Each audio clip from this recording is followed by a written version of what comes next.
अस्सलाम एवरीवन। हम लोगों ने स्टार्ट किया था हमारे स्टमक पैथोलॉजी में कॉम्प्लिकेशंस ऑफ क्रॉनिक गैस्ट्राइटिस, जो कि पेप्टिक अल्सर डिजीज जिसकी मोस्ट इंपॉर्टेंट कॉम्प्लिकेशन होती है। उसकी सिर्फ ये दो छोटी छोटी सी बातें रह गई थी, ये मैं ख़त्म करा दूँ, फिर हम गैस्ट्रिक पॉलिप स्टार्ट करेंगे, ठीक है। और ट्यूमर्स जो गैस्ट्रिक एरिया के होते हैं वो बहुत इंपॉर्टेंट है। गैस्ट्रिक एडिनोकार्सिनोमा इंशाल्लाह हम कवर करते हैं आगे। ये बस इसकी ज़रा सी बात सुन ले कि हमने कहा था कि क्रॉनिक गैस्ट्राइटिस की एक सीक्वेल है, तो ये था कि अगर वो मुसलसल रहेगा उसकी वजह से हाइपर एसिडिटी हो जाती है और वो पेप्टिक अल्सर डिजीज यानी कि ulcers in the stomach cause कर सकती है। उसके अलावा क्या बात हो सकती है? उसके अलावा ये हो सकता है कि अगर हमारे पास क्रॉनिक गैस्ट्राइटिस मुसलसल रहती है, यानी कि एक ऐसी चीज है जो मुसलसल किसी जगह को तंग कर रही है, ठीक है, इरिटेटिंग फैक्टर है। ये हमारे पास बेचारा स्टमक है मासूम सा, जो मैंने बहुत ही बुरा बनाया है, ठीक है, ऐसे करके स्टमक है हमारे पास, और उसको मुसलसल एक गैस्ट्राइटिस है, एक क्रॉनिक चीज है जो कि इरिटेट कर रही है। तो इरिटेशन की वजह से ये भी हो सकता है कि उसका म्यूकोजा का जो एरिया सबसे ज्यादा इरिटेट हो रहा है, उस बेचारे एरिया के सेल्स में एट्रोफी स्टार्ट हो जाए, सेल डेथ स्टार्ट हो जाए, तो उसको हम कहेंगे म्यूकोजल एट्रोफी होगी वहां पर। देखिए, अल्सर बनना एक डिफरेंट बात है। अल्सर में क्या होता है कि उस जगह पर इन्फ्लेमेटरी रिएक्शन होता है और एक्सकेवेशन हो जाती है। अगर ये पूरा मैं समझ लें कि ये म्यूकोजा की लेयर है, ठीक है, स्टमक की, अगर इस म्यूकोजा की लेयर में अल्सरेशन बन जाएगी तो वो ऐसे कहेंगे एक एक्सकेवेटेड एरिया बन जाएगा जहां पर से आपका सारा कुछ खत्म हो जाएगा because of the inflammatory debris and granulation tissue. Atrophy में क्या होगा कि इन सेल्स की जो यहाँ पर पड़ेंगे उनकी डेथ होने लग जाती है और वो शेड ऑफ होना शुरू हो जाते हैं, ठीक है। तो दैट इज एट्रोफी, वो भी हो सकती है। फिर दूसरी क्या बात हो सकती है, हमने कहा था कि जब किसी चीज को हम बहुत ज्यादा स्टिमुलेट करते हैं तो वहां पर वो अपने आप को इस हिसाब से एडजस्ट करने की कोशिश करती है कि जिस हिसाब से वो इरिटेट ना हो, ठीक है। एक ये भी तो तरीका, एक तो तरीका कि वो मर जाए, यानी मुकाबला किया उसने वो मर गई। दूसरी तरीका ये है कि जैसे हम किसी चीज को बहुत तंग कर रहे हैं और वो अपने आप को ऐसे एडजस्ट कर लेती है कि उसे तंगी महसूस ही ना हो। और वो कैसे एडजस्टमेंट है कि अगर हमारा एसिड इसको बहुत ज्यादा तंग कर रहा है तो क्या होगा कि वो एरिया हमारा जो नॉर्मल स्टमक का म्यूकोजा है उसका हो जाएगा मेटाप्लेजिया, यानी वो अपना एपिथेलियम ही चेंज कर लेगा। नॉर्मल एपिथेलियम से जो इंटेस्टाइन का एपिथेलियम है वैसे एपिथेलियम एक्वायर कर लेगा। इंटेस्टाइन के एपिथेलियम की जो कैरेक्टरिस्टिक चीज है वो प्रेजेंस ऑफ गॉबलेट सेल्स है। ये बात कभी नहीं भूलनी है, एमसीक्यूज में बहुत ज्यादा आती है, ठीक है। जब भी आपके जहन ना सामने इंटेस्टिनल मेटाप्लेजिया का लफ्ज आए, मतलब ये है कि किसी भी चीज ने इंटेस्टिन जैसा एपिथेलियम ले लिया है, तो उसमें आपसे जब भी कोई पूछेगा तो उसकी कैरेक्टरिस्टिक फाइंडिंग होती है गॉबलेट सेल्स। गॉबलेट सेल्स होते हैं छोटे छोटे से सेल्स हैं जो म्यूकस प्रोड्यूस करते हैं, वो उसमें होते हैं। तो अपने आप को वो goblet intestinal type of epithelium बना लेते हैं ताकि एक्सेसिव गॉबलेट सेल्स से एक्सेसिव म्यूकस प्रोड्यूस हो और प्रोटेक्शन हो जाए, ठीक है। तो क्रॉनिक गैस्ट्राइटिस में ये भी हो सकता है। और क्रॉनिक गैस्ट्राइटिस की एक और बहुत बड़ी बात है कि ये आपका कार्सिनोमा इन सीटू डेवलप कर सकती है, यानी कि डिस्प्लेजिया। डिस्प्लेजिया किस तरह होगा? जब किसी जगह पर मुसलसल इरिटेशन हो रही है, वो जगह एक्सपोज हो रही है मुसलसल बाहर के इन्वायरमेंटल फैक्टर्स से, ठीक है। अब सपोज ये एरिया, अब जब ये सारी इन्वायरमेंटल फैक्टर्स से एक्सपोज हो, इन्वायरमेंटल एरिया मतलब जो भी फैक्टर आ रहे हैं उससे एक्सपोज हो रही है, तो यहाँ पर आपके बहुत सारे कार्सिनोजेनिक एंड म्यूटाजेनिक फैक्टर्स होते हैं जो कि एपिथेलियम पे एक्ट कर सकते हैं और म्यूटेशंस कॉज कर सकते हैं। और एक दफा म्यूटेशन हो जाए, डिस्प्लेजिया हो गया, डिस्प्लेजिया क्या होता है कि change in the cell form and shape, जो कि कार्सिनोमा इन सीटू की तरफ जा सकती है और फिर एडिनो कार्सिनोमा पूरा हो सकता है, ठीक है। तो आपका डिस्प्लेजिया भी डेवलप हो सकता है as a result of chronic gastritis, तो इसलिए इसे जल्दी से जल्दी ट्रीट करना जरूरी है। अब हम स्टार्ट करेंगे gastric polyps and tumours. Okay guys, now starting with the gastric polyps and tumours. ये इस टॉपिक में से आपके एमसीक्यूज आते हैं, बाकी तो और गैस्ट्रिक एडिनोकार्सिनोमा हम पढ़ेंगे विच इज अ ट्यूमर, वो बहुत ही ज्यादा इंपॉर्टेंट है एससीक्यू के हिसाब से भी, ठीक है। तो इस वजह से लेट अस डू इट और हम आसानी तरीके से इसको करेंगे। सबसे पहले बात करते हैं पॉलिप्स की। पॉलिप आपने बहुत सारी और जगह भी नाम सुना होगा, नोज में भी सुना होगा। पॉलिप सिंपली क्या होती है कि जब भी आपकी कोई चीज किसी भी सरफेस पे से एक्सटेंड करती है, सपोज करते हैं कि ये मेरे पास एक सीधी प्लेन सरफेस है, इसके ऊपर अचानक से एक मैस बन जाती है, लेकिन याद रखना है कि मैस की छोटा सा स्टॉक जरूर होना चाहिए, ठीक है।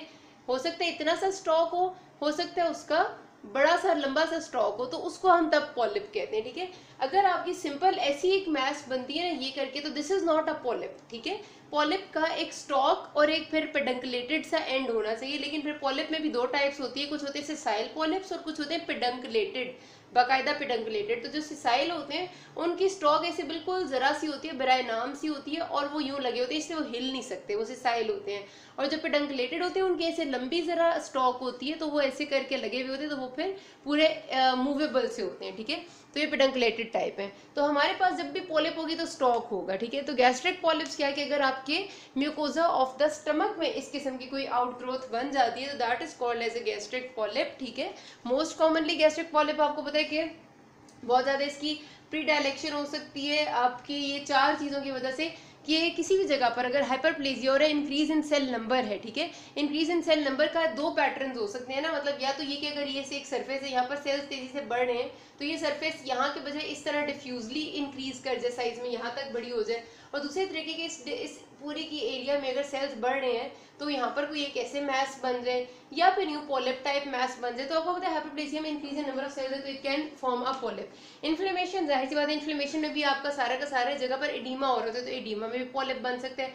एक्टोपिया का मतलब है कि अचानक से नए सेल्स किसी जगह पर प्रोड्यूस होने लग जाएं, वो भी मैं आपको बताऊंगी कि हमारे पास किस तरह से होते हैं, वो भी पॉलिप बना सकते हैं। और कैंसर, ऑफ कोर्स पता है कैंसर में भी हमारी आउट ग्रोथ बननी होती है, मैस बननी होती है, because increase abnormal increase in the number of cells हो रहा होता है तो वो भी आपको पॉलिप बना सकते हैं। तो दीज आर मोटे मोटे से कॉजेज ऑफ पॉलिप, ठीक है। तो पॉलिप आप याद रखना, अब हम स्टमक की बात करते हैं ना, तो अगर आपके स्टमक के नॉर्मल म्यूकोजल फोल्ड्स किस तरह से हैं, जिनको हम रियूगाई कहते हैं, हिस्टोलॉजी में आप देखें अगर तो स्टमक के फोल्ड्स इस तरह आपको नजर आते हैं, ऐसे ही है ना, यूं करके स्टमक के जो रियूगाई आपको नजर आते हैं वो आपको हिस्टोलॉजी में ऐसे नजर आएंगे। तो अगर ये रियूगाई जो है ये फिर ये जो स्टमक के म्यूकोजल फोल्ड्स हैं इनकी भी इन्फ्लेमेशन हो जाती है तो ये आपको मजीद पॉलिप जैसी अपीयरेंस देने यूं हो जाएगा ऐसे करके, ठीक है, तो वो आपका वैसे ही पॉलिप बन जाता है। तो inflammation of the normal mucosal folds of the stomach are also called as polyps. और ये बात एमसीक्यू में आती है कि नॉर्मल म्यूकोजल फोल्ड्स की इन्फ्लेमेशन जो है वो भी पॉलिप होती है या नहीं, तो येस इट इज, ठीक है। अच्छा, अब हम बारी बारी ना इसको डिस्कस करते हैं एक एक टाइप को थोड़ा थोड़ा सा, और जितना ज़रूरत है डेफिनेटली उतना। जिसमें सबसे पहली वाली जो टाइप है वो है इन्फ्लेमेटरी या हाइपरप्लास्टिक टाइप के। सबसे पहली वाली जो अब हम कंडीशन डिस्कस करने लगे वो है जी इन्फ्लेमेटरी या हाइपरप्लास्टिक पॉलिप्स, ठीक है। अच्छा जी, अगर इनकी कॉज की बात की जाए तो हमारे पास ये जो इन्फ्लेमेटरी हाइपरप्लास्टिक पॉलिप्स है इसमें आप देखेंगे hyperplasia can be due to any cause any inflammation. अब क्या सिंपल सी एग्जांपल देते हैं, हमारे पास कोई ऐसी चीज़ है जिसमें एसिड प्रोडक्शन कम होगी है, ठीक है, सपोज करते हैं, ठीक है, एसिड प्रोडक्शन कम होगी अगर बॉडी में, सॉरी स्टमक में, ये स्टमक है, ठीक है, इसके जो जी सेल्स हैं स्टमक के, गैस्ट्रिन वाले सेल्स हैं जो जाके एसिड को कहते हैं कि प्रोड्यूस हो, वो एकदम सेंस करेंगे कि यार हम तो रिलीज हो रहे हैं फिर भी एसिड क्यों नहीं प्रोड्यूस हो रहा, तो वो जरूरत से ज्यादा प्रोड्यूस होना शुरू हो जाएंगे। जब वो जरूरत से ज्यादा प्रोड्यूस होना शुरू हो जाएंगे तो जी सेल्स का एरिया का हाइपरप्लेजिया हो जाएगा, ठीक है, नेचुरली। तो जाहिर सी बात है कि वो हाइपरप्लेजिया पॉलिप भी बना सकता है। तो इसलिए कोई भी कंडीशन जो म्यूकोसा को एकदम से इरिटेट करती है, उसको स्टिमुलेट करती है, तो इट कैन कॉज इन्फ्लेमेटरी या हाइपरप्लास्टिक टाइप ऑफ पॉलिप्स। और इसमें आपको मॉर्फोलॉजी में कोई खास चेंज नहीं नजर आता सिवाय एक आउट ग्रोथ बनी हुई होगी और नथिंग एल्स एट ऑल, ठीक है। 50-60 ईयर्स जो ओल्ड पीपल होते हैं उनमें ये बहुत ज़्यादा कॉमन होती है। और मसला ये होता है इसमें देखना इंपॉर्टेंट है कि ये चीज़ डिस्प्लेजिया की तरफ ना जा रही हो। अगर यहाँ पर आपका जो पॉलिप बना हुआ है उसके सेल्स में डिस्प्लेजिया से मुराद होता है, मैंने बताया आपको सेल की शेप, साइज और उसका जो नॉर्मल अपीयरेंस है वो चेंज हो जाए। अगर वो सब कुछ चेंज हो जाते हैं तो मतलब बंदे का जहन बनता है कि यार ये कार्सिनोमा की तरफ जा सकते हैं, ठीक है। तो ये आपके सिंपल से पॉलिप है पहले। अब हम करते हैं फंडिक ग्लैंड पॉलिप्स। अच्छा जी, तो फंडिक ग्लैंड पॉलिप्स क्या होते हैं, मैंने भी आपको बताया था कि हमारे पास जो स्टमक के नॉर्मल म्यूकोजल फोल्ड्स होते हैं जिनको स्टमक के ग्लैंड्स भी कहते हैं, ये वाले जो आपके फोल्ड्स होते हैं स्टमक के, जो कि आपको ग्रॉस अगर आप देखेंगे, मतलब आप इतना बड़ा स्टमक देखते हैं जब और इसको बीच से काटते हैं, सपोज ये आपका पूरा स्टमक है तो आपको ऐसे रफ अपीयरेंस नजर आती है, तब आप इन्हीं को रियूगाई कहते हैं। और जब आप इनको माइक्रोस्कोपिक अपीयरेंस में देखते हैं तो आपको इस तरह से ये बनी हुई नजर आते हैं, तब आप इनको कहते हैं कि दीज आर गैस्ट्रिक ग्लैंड्स, ठीक है। और इसमें एक एक जगह को आप कहते हैं गैस्ट्रिक पिट, और ये फिर आप कह देते हैं कि स्टमक के म्यूकोजल फोल्ड्स हैं, ठीक है, लेकिन करेक्टिवली आप इनको गैस्ट्रिक ग्लैंड्स कहते हैं। तो आपके पास जो फंडस का एरिया है स्टमक का, ठीक है, आपको मैंने बताया था कि दिस इज द फंडस, ये वाला आपका कार्डिया होता है और उसके बाद ये जो ऊपर हुआ हुआ स्टमक का रीजन होता है। मेरा स्टमक बहुत बुरा है, इस पे ना जाइएगा, ऐसे करके होता है वरना, ठीक है, ऐसे।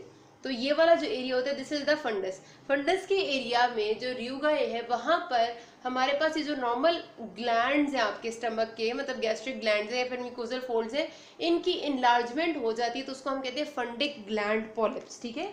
ये अब जो आपके फंडिक ग्लैंड पॉलिप्स हैं ये बेसिकली दो वजह से इनलार्ज हो सकते हैं, मतलब हमने स्पेशली फंडस को ही क्यों कहा है, बाकी हम बॉडी, एंट्रम, किसी और जगह को क्यों नहीं कहा, क्योंकि फंडस के एरिया में पहली बात तो एक चीज बहुत इंपॉर्टेंट है जो कि है फेमिलियल म्यूटेशन।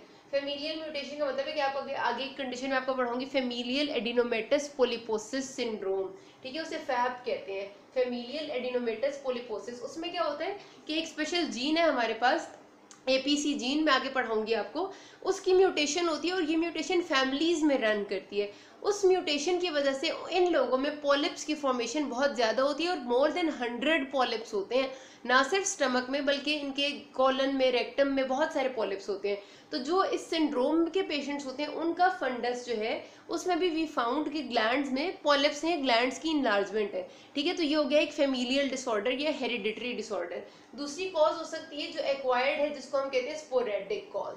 ठीक है, जो हेरिडिटरी होती है उसे हम फेमिलियल कहते हैं और जो एक्वायर्ड होती है उसे स्पोरेडिक कहेंगे। तो स्पोरेडिक कॉज क्यों आजकल बहुत कॉमन होती जा रही है, क्योंकि जो लोग लेते हैं ना प्रोटोन पंप इनहिबिटर्स अक्सर आपने सुनी होंगी, मैदे की दवाइयाँ होती है ओमेप्राजोल, एसोमेप्राजोल वगैरह की जो जिनकी होती है केमिकल फॉर्मूला, उसमें क्या करती हैं वो बेसिकली हाइपर एसिडिटी को रिड्यूस करना के लिए होती है। जिन लोगों को बहुत ज़्यादा एसिड की प्रोडक्शन, सीने की जलन ज़्यादा होती है सिर्फ और सिर्फ हाइपर एसिडिटी की वजह से, जो स्पेशली स्पाइसी फूड्स खाते हैं और जो मीट ज़्यादा इस्तेमाल करते हैं, उन लोगों में वो फिर लेते हैं एसोमेप्राजोल या ओमेप्राजोल। उसकी वजह से क्या होता है, जब वो दवाई लेंगे तो एसिड की प्रोडक्शन, HCl की प्रोडक्शन स्टमक में कम हो जाएगी।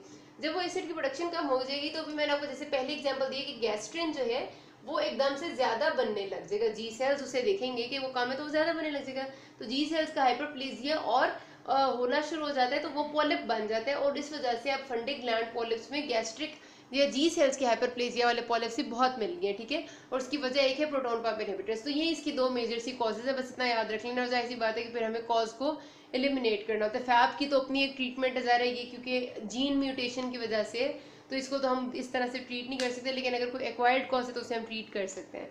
हमारे पास आखिरी चीज़ है यहाँ पर गैस्ट्रिक एडिनोमा। गैस्ट्रिक एडिनोमा ना बेसिकली आपका एक बिनाइन ट्यूमर है और वो भी यही होता है कि आपके स्टमक के सेल्स की एब्नॉर्मल ग्रोथ शुरू हो जाती है। ओल्ड एज में ज्यादा कॉमन है और इसमें याद रखने के whenever there is a mass in the stomach और उसमें थोड़ा सा भी डिस्प्लेजिया होगा तो आपने हमेशा उसको अच्छे से सस्पेक्ट करना है और एडिनोमा को रूल आउट करना है, बिकॉज एडिनोमा में हमेशा there will be a low grade dysplasia. ये MCQ है आपका। ठीक है, इससे पहले मैंने जितनी आपको कंडीशंस बताई हैं मैंने कहा था कि डिस्प्लेजिया हो सकता है लेकिन जरूरी नहीं है हो। एडिनोमा में डिस्प्लेजिया लाजमी होगा, लो टू हाई ग्रेड डिस्प्लेजिया होगा इसमें, लेकिन लो तो लाजमी होता ही होता है। ठीक है, और फिर ये आपकी एडिनोकार्सिनोमा यानी मैलिग्नेंट कैंसर बन सकती है। एडिनोमा सिंपली ये कि ग्लैंड्स जो है ना वो जरूरत से ज्यादा बड़े हुए हैं, हाइपरप्लेजिया हाइपरट्रोफी हुई है। ठीक है, और उसकी भी जाहिर सी बात है क्रोनिक गैस्ट्राइटिस के ही सीक्वेले में एडिनोमा भी बन सकते हैं। मैंने आपको कहा था कि अगर क्रोनिक गैस्ट्राइटिस रहेगा तो आपका कैंसर बनने का खतरा बहुत ज्यादा होता है। तो कैंसर जाहिर पहले थोड़ा बहुत डिस्प्लेजिया होगा तो हम उसे एडिनोमा कहेंगे, और ज्यादा डिस्प्लेजिया हो जाएगा और फिर मैलिग्नेंसी आ जाएगी तो वो एडिनोकार्सिनोमा बन जाएगा।